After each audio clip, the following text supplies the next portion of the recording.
Nós vimos até agora o que são obrigações, quais são as modalidades, como é possível transferir uma obrigação, como as obrigações são extintas, quais são as formas de extinção, os meios de pagamento. E agora nós vamos estudar quais são as consequências, o que ocorre quando uma obrigação ela não é cumprida, quando há o inadimplemento da obrigação. Certo? Vamos lá, então.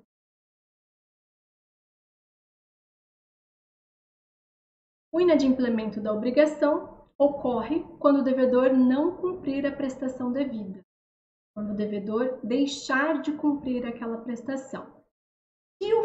Se o descumprimento decorrer de um fato, de uma conduta do próprio devedor, que agiu por dolo ou por culpa, haverá a chamada inexecução voluntária da obrigação. Por outro lado, se o descumprimento decorrer de um evento estranho à vontade do devedor, de algo não sujeito à sua vontade, haverá o descumprimento involuntário da prestação, seja por caso fortuito, por força maior, e nesse caso, se o descumprimento for involuntário, não será o devedor responsabilizado. O devedor somente é responsabilizado pelo inadimplemento da obrigação, se esse inadimplemento ocorrer por conta de uma postura voluntária, uma inexecução voluntária do devedor. Tá? Então, o dolo e a culpa são fundamentais, ou o dolo ou a culpa, para que haja a responsabilização do devedor pelo inadimplemento da obrigação. Tá? Agora, se nós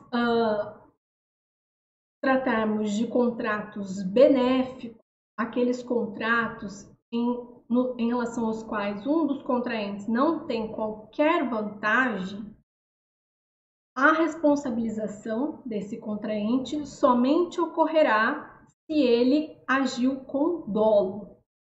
O contraente que não teve qualquer benefício com o contrato somente será responsabilizado pela inexecução se ocorrer a conduta com dolo. Agora, em relação ao contraente que foi beneficiado pelo contrato, aí a responsabilização será tanto por dolo quanto por culpa. Artigo 392. Nos contratos benéficos, responde por simples culpa o contraente a quem o contrato aproveita e por dolo a quem não favoreça. Nos contratos onerosos, responde cada uma das partes por culpa, salvo as exceções previstas em lei. Portanto, para a responsabilização do devedor por inexecução voluntária, é necessário que haja culpa ou dolo para que se configure inexecução voluntária. Excepcionalmente, nos contratos benéficos, em relação àquele que não se beneficia com o contrato, somente haverá responsabilização se agir com dolo. Imaginem, por exemplo, um contrato de doação. Se a coisa se perder, se a doação não puder ser efetuada por uma circunstância alheia à vontade do doador, ele vai responder pelos prejuízos causados ao beneficiado? Não faz sentido. Agora, se ele agiu com dolo, aí sim ele será responsabilizado, certo? O artigo 389, ele pressupõe a culpa no caso de inadimplemento. Não cumprida a obrigação, responde o devedor por perdas e danos, juros, avaliação monetária, segundo os índices oficiais regularmente estabelecidos. Então, uma vez ocorrendo a inexecução voluntária da obrigação, o devedor ele responderá pelas perdas e danos sofridas pelo credor, além dos juros, atualização monetária e honorário de advogado. Em caso de inadimplemento culposo e doloso, o ordenamento jurídico garante ao credor instrumentos para satisfazer o crédito. E qual é a garantia do credor de satisfação do seu crédito? Os bens do devedor. Artigo 391. Pelo inadimplemento da obrigação respondem todos os bens do devedor. Agora, quanto ao caso fortuito e força maior, essas circunstâncias constituem causas de exclusão da responsabilidade civil, seja ela contratual ou extracontratual. Por que elas rompem a responsabilidade? Porque elas rompem um dos elementos essenciais, imprescindíveis, que é o nexo de causalidade.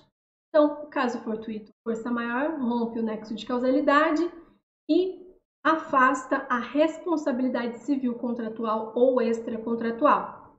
Artigo 393. O devedor não responde pelos prejuízos resultantes do caso fortuito ou força maior, se expressamente não se houver por eles responsabilizado. Parágrafo único. O caso fortuito ou de força maior verifica-se no fato necessário cujos efeitos não era possível evitar ou impedir. É possível que as partes pactuem que haverá indenização por caso fortuito ou força maior, mas se não houver essa pactuação, o devedor não responderá pelo caso fortuito ou pela força maior.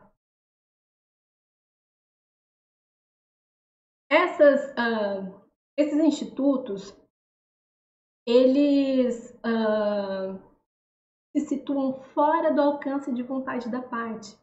Eles não podem ser alterados pela vontade da parte. Então, não faz sentido que haja presunção de responsabilização. Tá? O que vem a ser caso fortuito ou força maior, o Código Civil ele não diferencia. Então, há alguns doutrinadores que entendem que essa diferenciação ela não é necessária, porque o tratamento jurídico pensado ao caso fortuito e à força maior é o mesmo. Não há necessidade de diferenciação. Mas alguns doutrinadores, como a Maria Helena Diniz, ela faz essa diferenciação e ela entende que no caso de força maior, há um fato da natureza. Há um fato provocado pela natureza em relação ao qual o ser humano não tem qualquer ingerência.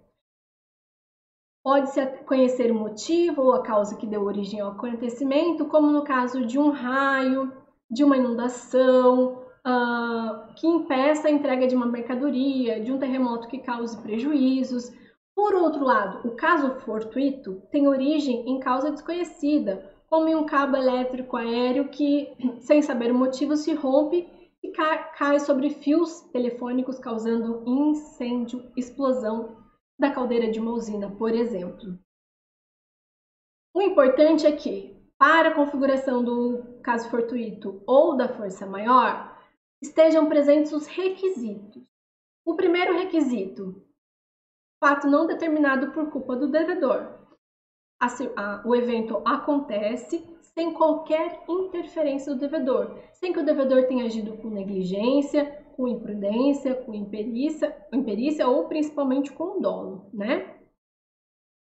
O caso fortuito e força maior não são, portanto, compatíveis com a culpa. Se houver culpa, não haverá essa causa excludente da responsabilidade.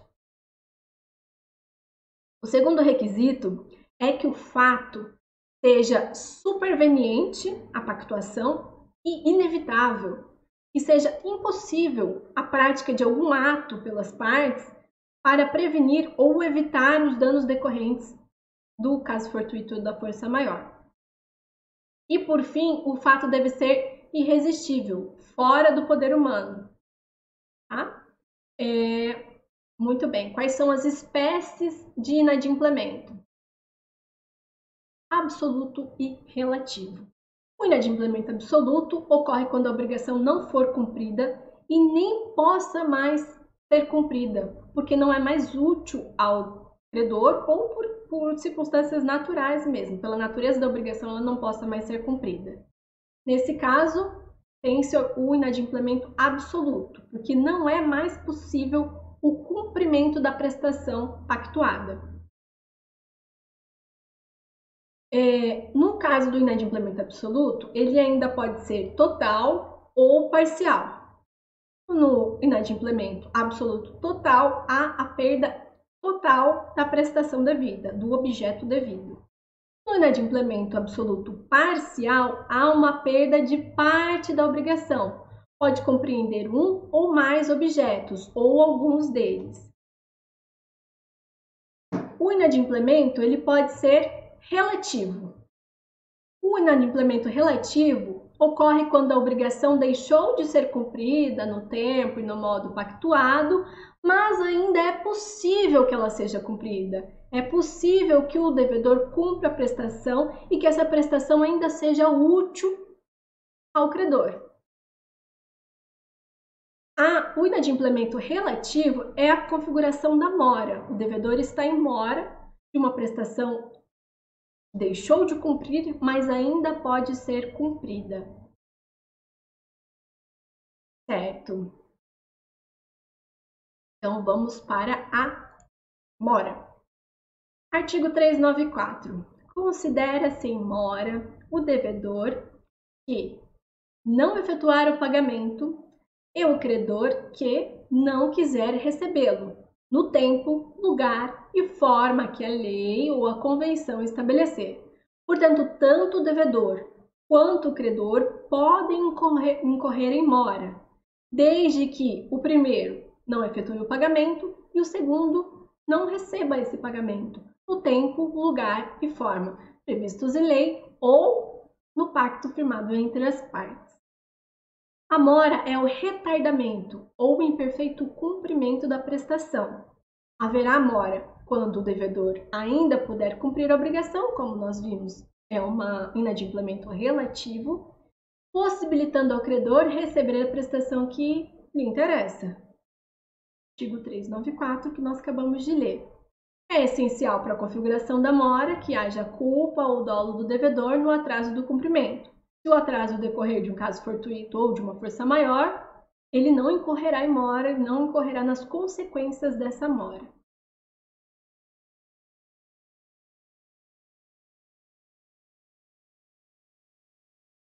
Mora do devedor. A mora do devedor, denominada mora solvente, mora de pagar, debende ou debitores, mora do devedor, pode ser ex re ou ex persona. Mora ex re é a mora que configura-se quando o devedor nela incorre automaticamente. Uma vez não cumprida a prestação, o devedor já está em mora automático, porque essa mora decorre da própria lei, sem necessidade de qualquer ação por parte do credor. Para que o devedor incorra em mora automática, em mora ex re, é necessário que a obrigação seja positiva, de dar e de fazer, e líquida, de valor certo, com data fixada para pagamento. Assim, decorrido o prazo para pagamento, o devedor incorre automaticamente na mora. Tá? No caso de prática de ato ilícito, também há uma mora ex re, porque nas obrigações provenientes de ato ilícito, o devedor é tido em mora desde o momento em que praticou esse ato ilícito. Nas obrigações negativas, o devedor é tido como inadimplente desde o dia em que executou o ato e deveria se abster. Artigo 390. Já a mora ex persona, ela somente ocorre a partir da prática de um ato positivo do credor. Então, se não houver estipulação de termo de vencimento na obrigação pactuada, para que o devedor incorra em mora, é necessário que haja uma interpelação ou notificação por escrito pelo credor para o devedor para constituir o devedor em mora. Somente a partir da constituição em mora do devedor é que incorrerão os efeitos inerentes à mora. Tá? Os pressupostos para a mora do devedor é a exigibilidade da prestação, inexecução total ou parcial por culpa do devedor e a constituição em mora nos casos de mora ex persona ou imediatamente nos casos da mora ex re. Quais são os efeitos da mora do devedor? Primeiro, o devedor ele passa a ser responsável pelos prejuízos causados ao credor. Artigo 395. O devedor responde pelos prejuízos a que a mora der causa, mais juros, atualização monetária e honorários do advogado. Outro efeito.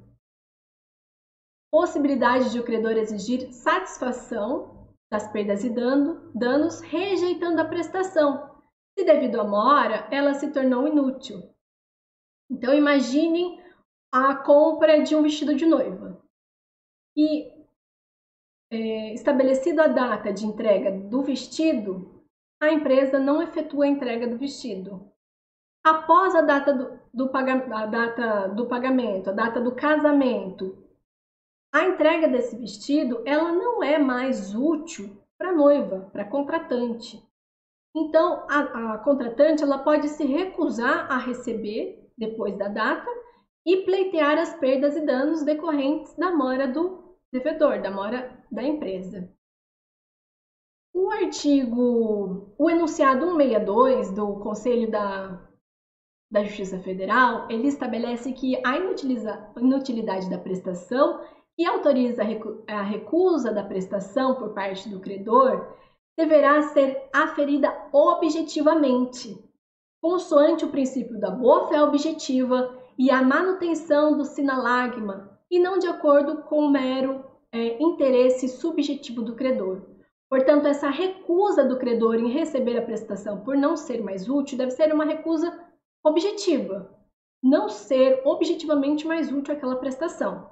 Não pode ficar à mercê de caprichos do credor, certo? Outro efeito da mora do devedor é a responsabilidade pela impossibilidade da prestação, ainda que decorrente de caso fortuito ou força maior. Nós vimos há pouco que o caso fortuito e a força maior rompem o nexo causal da responsabilidade civil, afastando a responsabilidade do devedor. Isso quando em relação à obrigação, em relação à prestação. No período antes do termo, antes do vencimento da obrigação. Agora, uma vez vencida a prestação, havendo inadimplemento relativo, sendo ainda possível a prestação, se o objeto se perder por caso fortuito ou força maior, aí o devedor será responsável. Ele somente não será responsável se ele comprovar que aquele dano ocorreria ainda que a obrigação tivesse sido cumprida no termo, cumprida no vencimento. Tá? Esses são os efeitos da mora do devedor, os pressupostos. Vista a mora do devedor, vamos agora para a mora do credor. Também denominada mora accipiendi, mora de receber, credit ou creditores, mora do credor. Quando ocorre a mora do credor? Ocorre a mora do credor quando ele se recusa a receber o pagamento no tempo e no lugar pactuado, exigindo de forma diferente ou pretendendo que a obrigação se cumpra de modo diverso. Quais são os requisitos, os pressupostos para a configuração da mora do credor? Primeiro, a existência de dívida positiva, líquida e vencida. Segundo, que o devedor faça a oferta da prestação. Terceiro, que a recusa seja injustificada. Não haja uma justificativa plausível para que o credor rejeite a prestação. Qual seria uma justificativa plausível? Objeto diverso do pactuado, parte da prestação. Quarto requisito, constituição em mora do credor mediante a consignação em pagamento. Os efeitos da mora do credor são, primeiro, a liberação do devedor, isento de dolo, da responsabilidade pela conservação da coisa. Obrigação do credor moroso de ressarcir o devedor quanto às despesas efetuadas com a conservação da coisa. Então, primeiro, o devedor ele se exonera dos deveres de conservação da coisa. E se houver necessidade de prática de algum ato para conservação da coisa, a obrigação do credor é de ressarcir o devedor por essas despesas. Quarto efeito, receber a coisa pela sua mais alta estimação, se o valor oscilar entre o tempo do contrato e o do pagamento. Então, se a prestação ela estiver sujeita à oscilação do dólar ou de alguma outra oscilação, no momento do pagamento houver oscilação dessa estimativa em desfavor do devedor, o credor será obrigado a receber a coisa na estimação mais alta. Tá? Artigo 400. E, por fim, a possibilidade da consignação judicial da coisa devida. A mora ela pode também ocorrer em relação às duas partes, tanto ao credor quanto ao devedor. E pode ser simultânea, sucessiva. E é importante aqui, em relação à mora, nós lembrarmos ainda da possibilidade de violação positiva do contrato. A violação positiva do contrato ocorre quando a prestação ela é realizada, mas o contratante deixa de cumprir deveres anexos ao contrato, caracterizando o inadimplemento. Por quê? Porque os deveres anexos ou secundários excedem o dever da prestação e derivam diretamente da boa-fé objetiva, que deve pautar todas as relações obrigacionais e contratuais. Quais seriam esses deveres anexos que podem ser descumpridos pelos contratantes? Dever de informação, dever de conservação, de proteção, lealdade, de cooperação. O enunciado 24 do Conselho da Justiça Federal estabelece que, em virtude do princípio da boa-fé, positivado do artigo 422 do Código Civil, a violação dos deveres anexos constitui espécie de inadimplemento, independente de culpa. Então, se alguma das partes incorrer em prejuízo por conta do descumprimento de um dever anexo ao contrato, ela poderá pleitear a reparação desse dano. Certo? Como que ocorre a purgação da mora? Como que se neutralizam os efeitos da mora?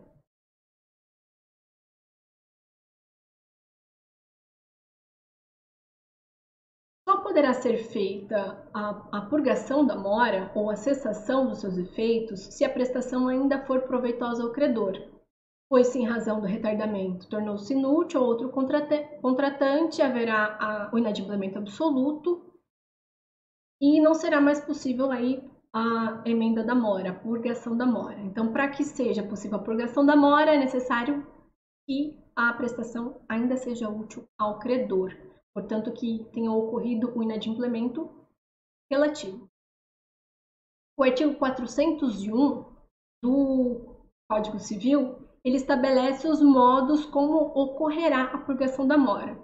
Em relação ao devedor, o devedor precisa, para purgar a mora, oferecer a prestação devida, a prestação pactuada, mais a importância dos prejuízos sofridos pelo credor. Então, prejuízos decorrentes até a data da oferta, como juros, cláusula penal, eventuais outros prejuízos. E para que haja purgação da mora pelo credor, ele deverá oferecer-se a receber o pagamento e também se sujeitar aos efeitos da mora. Quais são esses efeitos da mora? Ressarcir as despesas empregadas com a conservação da coisa, responder pela eventual oscilação do preço, tá certo? Então, esses são os efeitos da mora para o credor. Vista a mora, vamos para as perdas e danos. O que vem a ser perdas e danos? Perdas e danos são as consequências do inadimplemento do devedor ou do credor e equivale ao prejuízo ou dano suportado pela outra parte em virtude do inadimplemento total ou parcial da obrigação, seja o inadimplemento absoluto ou relativo. Tá? A satisfação das perdas e danos, em todos os casos de não cumprimento culposo ou doloso da obrigação, tem por finalidade recompor a situação patrimonial da parte lesada pelo inadimplemento contratual. O inadimplemento do contrato causa, em regra, dano ao contraente pontual. Então, o Código Civil estabelece a reparação desses danos por meio das perdas e danos.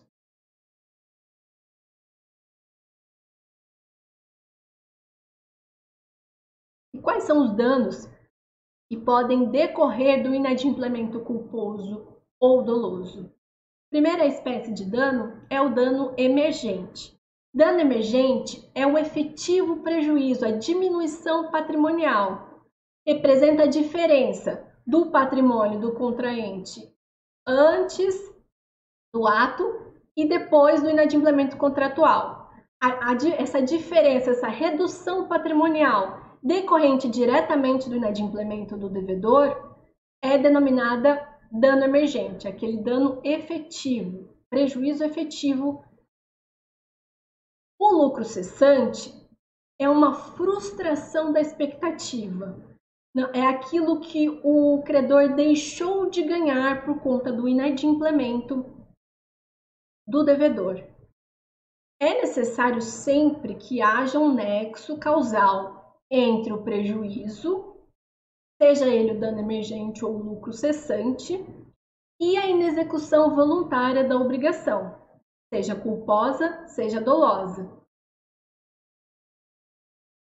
O artigo 403 estabelece que, ainda que a inexecução resulte de dolo ou culpa, as perdas e danos só incluem os prejuízos efetivos e os lucros cessantes por efeito dela direto e imediato, sem prejuízo do disposto na lei processual. Portanto, é necessário que haja um nexo causal entre o dano e a conduta do devedor, e o inadimplemento. Essa responsabilidade, ela precisa ter os elementos da responsabilidade civil: dano, culpa ou dolo e o nexo causal. Muito bem. Ainda dentro das perdas e danos, o artigo 405, ele estabelece que os juros de mora, que é uma forma de reparação das perdas e danos, contam-se desde a citação inicial. Essa regra ela é aplicável no caso de inadimplemento e responsabilidade contratual. Nas obrigações decorrentes de ato ilícito, a mora do devedor, como nós já vimos, ela ocorre desde o momento em que o ato ilícito foi praticado, artigo 398. O enunciado 163 do Conselho da Justiça Federal prevê que a regra do artigo 405, essa de que os juros contam desde a citação, aplica-se somente à responsabilidade contratual e não aos juros moratórios na responsabilidade extracontratual, na face do disposto no 398, não afastando, pois, o disposto na súmula 54 do STJ. Então, na responsabilidade contratual, os juros contam-se desde a citação inicial. Na responsabilidade decorrente de ato ilícito, na obrigação proveniente de ato ilícito, os juros são contados desde a data em que o ato ilícito foi praticado. Certo? E assim nós entramos numa questão para a magistratura, cargo de juiz substituto do Tribunal de Justiça do Mato Grosso do Sul, de 2020. Quanto à mora e as perdas e danos, é correto afirmar. Qual a resposta correta?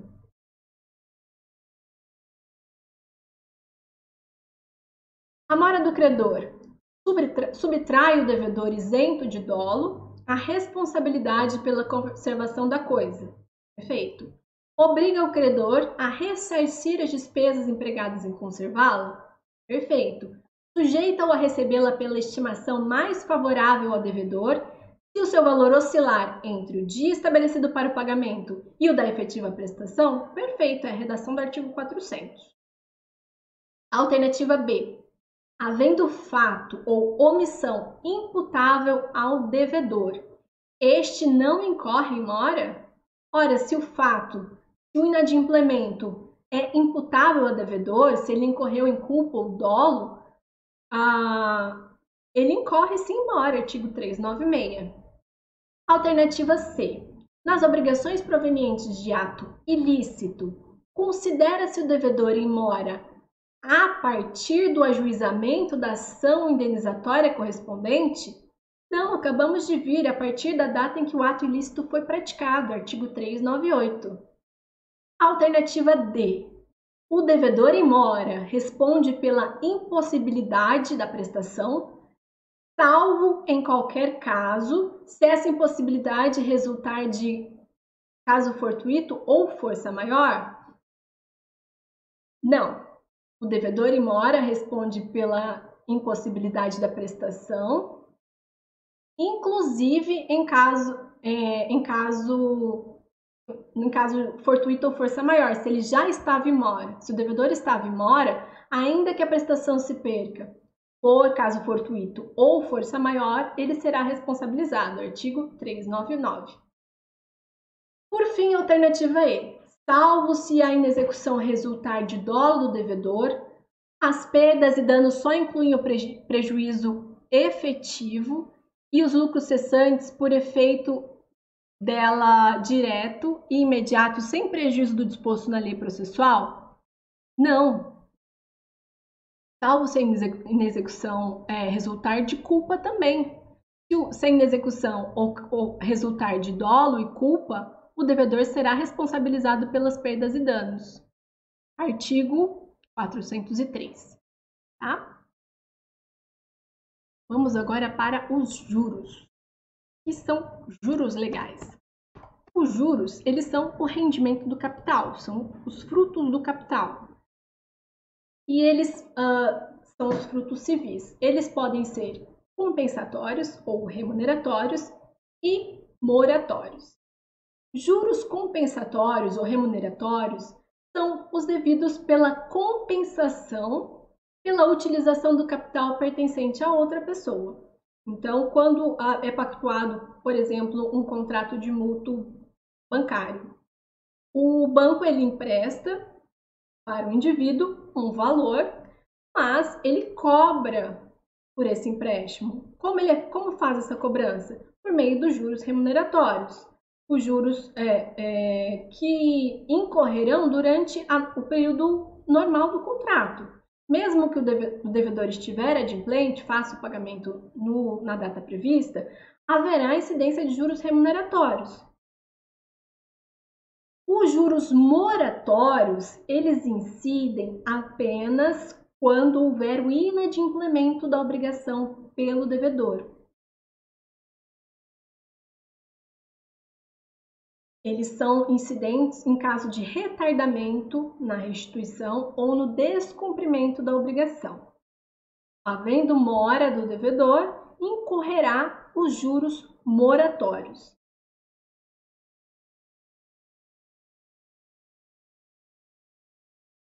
Os juros moratórios, eles podem ser convencionais ou legais. Juros moratórios convencionais é aquele estabelecido entre as partes no contrato. Se ocorrer o inadimplemento, o devedor incorrerá em juros de mora de tantos por cento ao mês, ao ano. Os juros legais são aqueles que já são previstos na lei, independente da pactuação das partes. Se o devedor incorrer em mora, incidirá os juros previstos em lei.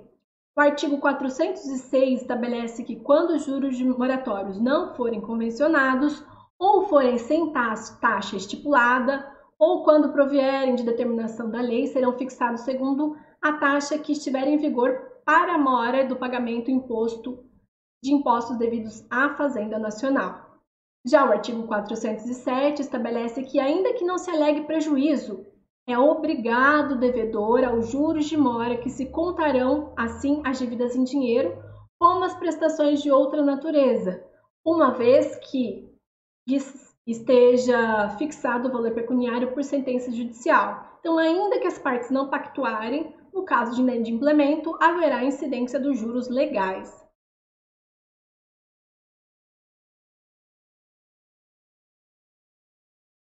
A súmula 254 do Supremo Tribunal Federal prevê que incluem-se os juros moratórios na liquidação, embora omisso o pedido inicial ou a condenação.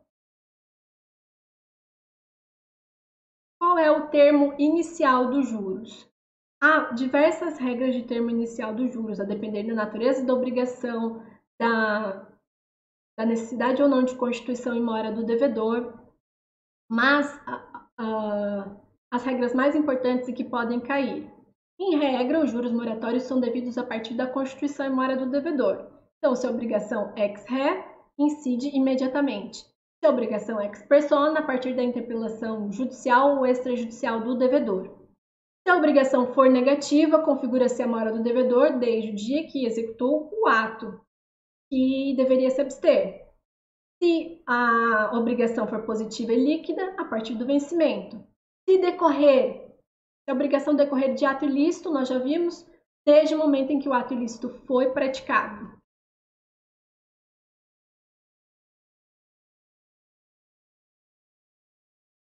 Cláusula penal.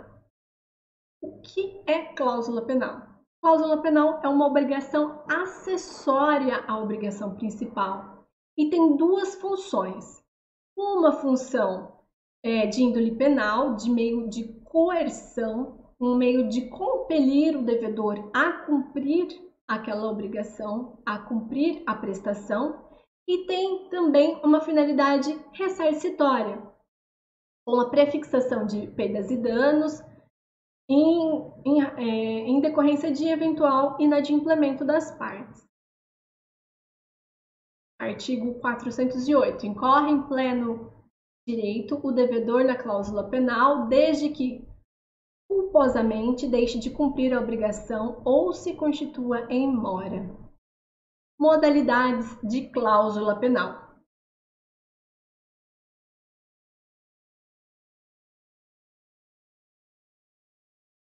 A cláusula penal, ela pode ser compensatória ou moratória. Cláusula penal compensatória é aquela que se aplica em caso de descumprimento total do contrato. Ao recorrer às vias judiciais, o credor pode optar livremente por exigir a cláusula penal, que já estabelece perdas e danos em caso de inadimplemento total do contrato, ou pleitear o adimplemento da obrigação. Artigo 410. Quando se estipula cláusula penal para o caso de total inadimplemento da obrigação, essa converter-se-á em alternativa a benefício do credor. Então, a cláusula penal ela é estabelecida em favor do credor. Se houver inadimplemento da obrigação, ele pode, desde logo, optar por executar essa cláusula em receber o valor ali pactuado, ou pode pleitear o cumprimento da prestação. A cláusula penal moratória, ela se aplica em caso de inadimplemento parcial e ela pode ser estipulada para garantir a execução de alguma cláusula especial também, possibilitando ao credor o direito de exigir a satisfação da multa combinada e o desempenho da obrigação. Então, nesse caso, o devedor não precisa optar pela perdas e danos, pela cláusula penal compensatória ou o cumprimento da obrigação. Aqui ele vai requerer as duas. Ele pode requerer o cumprimento da obrigação e o pagamento da multa estabelecida na cláusula penal moratória. Artigo 411. Quando se estipular a cláusula penal para o caso de mora ou insegurança especial de outra cláusula determinada, terá o credor o arbítrio de exigir a satisfação da pena combinada juntamente com o desempenho da obrigação principal.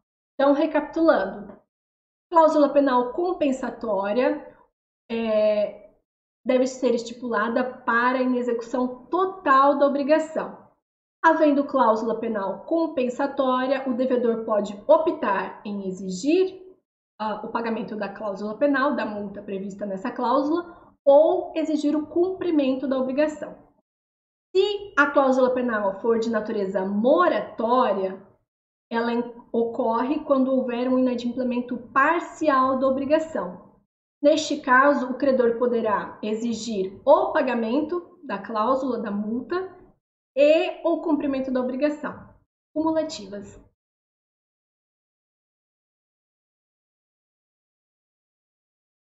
Há algumas limitações para a cláusula penal. Ela não pode exceder ao valor da obrigação principal. Então, eu não posso estabelecer uma cláusula penal com o valor superior a 100% da obrigação. Se isso ocorrer, o juiz poderá reduzir o valor da cláusula penal.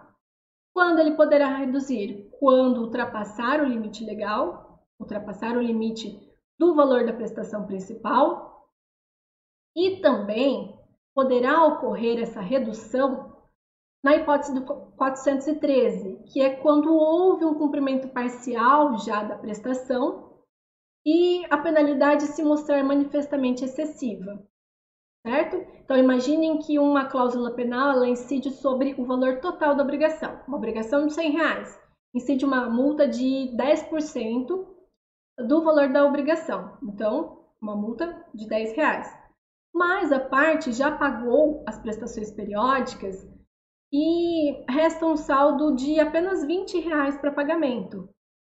Não se mostra razoável que o débito remanescente seja R$20, mas a cláusula penal seja de 10, seja 50% do valor do débito remanescente. Então, nesse caso, verificada a excessividade desse valor, poderá o juiz reduzir o valor dessa multa. Sobre a possibilidade de redução equitativa pelo juiz da cláusula penal, há 4 enunciados do Conselho da Justiça Federal. Enunciado 355. Não podem as partes renunciar à possibilidade de redução da cláusula penal se ocorrer qualquer das hipóteses do artigo 413 do Código Civil, por se tratar de preceito de ordem pública. Então, não é uma matéria renunciável por ser de ordem pública. O juiz pode, portanto, reduzir inclusive de ofício. Artigo 356. Nas hipóteses previstas no artigo 413 do Código Civil, o juiz poderá reduzir a cláusula penal de ofício, matéria de ordem pública. Artigo 3, enunciado 358. O caráter manifestamente excessivo do valor da cláusula penal não se confunde com a alteração das circunstâncias, a excessiva onerosidade e a frustração do fim do negócio jurídico, que podem incidir automaticamente e possibilitar sua revisão para mais ou para menos. Enunciado 359, a redação do artigo 413 do Código Civil não impõe que a redução da penalidade seja proporcionalmente idêntica ao percentual adimplido. Quais são os efeitos da cláusula penal? Vamos lá. O principal efeito é a exigibilidade de pleno direito dessa cláusula estabelecida entre as partes, independente de qualquer alegação de prejuízo. As partes não precisam, o credor ele não precisa provar que teve prejuízo. A exigibilidade é imediata dessa cláusula. Ela desempenha o mesmo papel das perdas e danos, com a diferença é que não precisa ser provado o prejuízo. Havendo cláusula penal no sentido de prefixar em patamar razoável a indenização, não cabe acumulação com perdas e danos. Tá? Tem um recurso repetitivo do STJ, no informativo 651, recurso RESP 1498484 do DF, e do ministro Luiz Felipe Salomão, ele diz que a cláusula penal moratória tem a finalidade de indenizar pelo adimplemento tardio da obrigação e, em regra, estabelecida em valor equivalente ao locativo, afasta-se sua acumulação com lucro cessante. Todavia, se a indenização suplementar for estipulada para a hipótese de a multa ser insuficiente, se as partes pactuarem que caberá indenização suplementar, a pena, o valor previsto na cláusula penal, ele servirá como mínimo de indenização, devendo o credor comprovar que os seus prejuízos excederam ao valor previsto na cláusula penal. Então, ele deve comprovar essa diferença, o prejuízo decorrente dessa diferença. Se a obrigação for indivisível, estabelece o artigo 414. Sendo a obrigação indivisível, todos os devedores caindo em falta deles incorrerão na pena, mas só se poderá demandar integralmente do culpado respondendo cada um dos outros somente pela sua cota parte. Então, se a obrigação indivisível se converter em perdas e danos, cada um deles será responsável pela sua cota parte. Somente o devedor culpado pode ser demandado pela integralidade. E quando a obrigação for divisível, o artigo 415 prevê que só incorre na pena o devedor ou o herdeiro do devedor que a infringir e proporcionalmente a sua cota na obrigação. Perfeito? Essas são as observações de cláusula penal. Vamos para arras ou sinal. Arras ou sinal é prevista nos artigos 417 a 420 do Código Civil e é um instituto, uma circunstância incidente nas relações obrigacionais que consiste no sinal dado em dinheiro ou um bem móvel, cabível nos contratos bilaterais ou translativos do domínio, dos quais constitui pacto acessório. Tem natureza jurídica de um contrato real, já que somente se aperfeiçoou com a entrega do bem ou do valor. O artigo 417 estabelece que, se por ocasião da conclusão do contrato uma parte der à outra, a título de arras, dinheiro ou outro bem móvel, deverão as arras, em caso de execução, ser restituídas ou computadas na prestação devida, se do mesmo gênero do principal. Então, é uma parte, um pagamento, não pode se dizer pagamento, mas é a entrega de um valor ou de um bem como sinal, como garantia de que aquele contrato será firmado, será estabelecido. Se esse valor pago, ele será depois debitado do montante devido na obrigação. E há duas modalidades de arras: arras confirmatórias e arras penitencial. Na confirmatória, não cabe arrependimento. Uma vez entregue o valor ou o bem, as partes não poderão mais desistir do negócio. Por outro lado, cabe indenização suplementar. A arras confirmatória, ela representa um valor mínimo de indenização em caso de inexecução. Mas a parte que incorrer em prejuízo, ela poderá pedir a reparação integral do prejuízo. Artigo 418 e 419. Já a arras penitencial, nessa modalidade de arras, é possível que haja o arrependimento.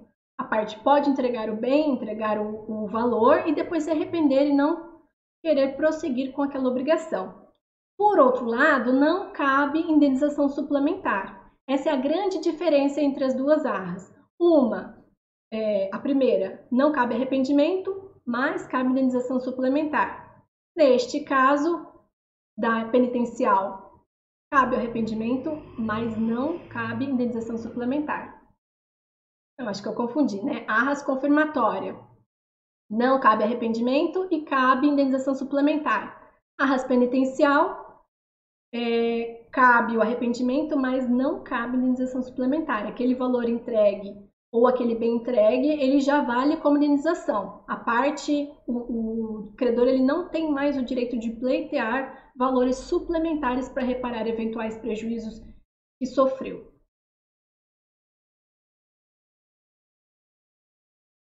Muito bem. Sobre a arras, há uma súmula do Supremo Tribunal Federal. No compromisso de compra e venda, súmula 412, no compromisso de compra e venda com cláusula de arrependimento, a devolução do sinal por quem o deu ou sua restituição dobro por quem o recebeu exclui indenização maior a título de perdas e danos, salvo juros moratórios e os encargos do processo. Portanto, trata-se de arras penitencial. Não cabe indenização suplementar. Acho que arras é mais ou menos isso, não tem mais Muito que ser dito.